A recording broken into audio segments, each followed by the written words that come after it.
안녕하세요. 오늘은 손해보기 싫어서 10화 몰아보기 영상입니다. 이번 에피소드에서는 혜영과 지욱, 그리고 규현과 자연 사이에서 벌어지는 복잡한 관계와 갈등이 깊어지며 여러 충격적인 사실들이 드러납니다. 그럼 바로 시작해볼게요. 10화는 규현이 술에 취해 여비서의 도움을 받아 자연의 집으로 가면서 시작됩니다. 규현은 자연을 만나게 되고 걱정된 마음에 자연을 껴안게 됩니다. 이 모습을 본 혜영과 지욱은 규현을 나쁜 사람으로 오해해 그를 떼어냅니다.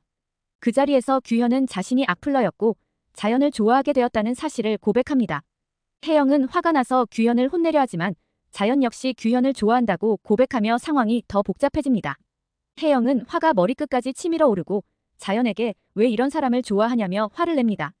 이 와중에 혜영은 우편물을 확인하며 10년 전 사고를 떠올리게 됩니다.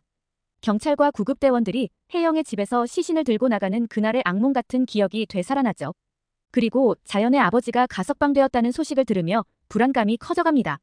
다음 날 혜영은 규현을 향해 이 귀한 곳에 누추한 분이라며 강하게 대응합니다. 규현은 이에 굴하지 않고 혜영에게 지욱과의 관계를 묻습니다. 이에 혜영은 자신은 확신이 없지만 자신의 연애와 가정을 망친 사람을 깨부술 자신은 있다고 말합니다. 결국 자연과 지욱은 집에서 쫓겨나 샌드위치를 먹으며 자신들의 상황을 이야기합니다. 자연은 가석방된 남자 때문에 이사하게 된 것 같다고 말하죠.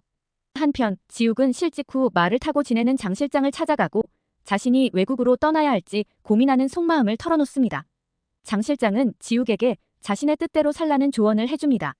집으로 돌아온 지욱은 혜영에게 언제 떠나냐고 묻지 않느냐며 질문을 던집니다. 혜영은 어차피 떠날 것 아니냐며 냉담하게 대꾸하죠. 지욱은 돌아서서 나가려 하지만 사실 두꺼비 집을 올리고 있었던 것이 밝혀지며 혜영과의 갈등이 다시 폭발합니다. 혜영은 지욱에게 할머니와 엄마를 지키려 떠나는 것이 무슨 의미냐며 분노를 표출하고 지욱은 그동안 자신이 사랑한다고 말한 적이 없다는 혜영의 말에 충격을 받습니다.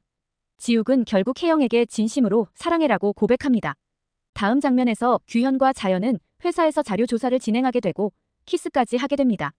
그러나 자연은 규현의 마음을 받아들이지 못하고 거절합니다.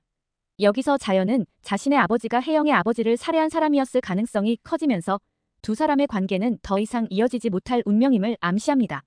10화의 마지막에서는 혜영이 지욱의 방에 올라가 꽃을 두려다 우연히 지욱의 사진을 발견하게 됩니다. 사진 속에는 지욱과 혜영의 엄마가 함께 찍힌 모습이 담겨 있었고 혜영은 엄마의 위탁수첩을 통해 지욱이 자신의 엄마와 관련이 있다는 사실을 알게 됩니다.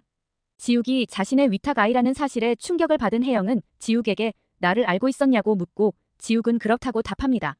혜영은 결국 소름이 돋는다며 지욱에게 꺼지라고 말하며 끝을 맺습니다. 이렇게 10화가 마무리됩니다.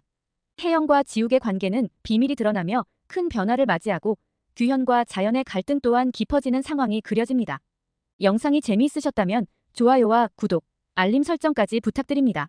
그럼 다음 영상에서 만나요.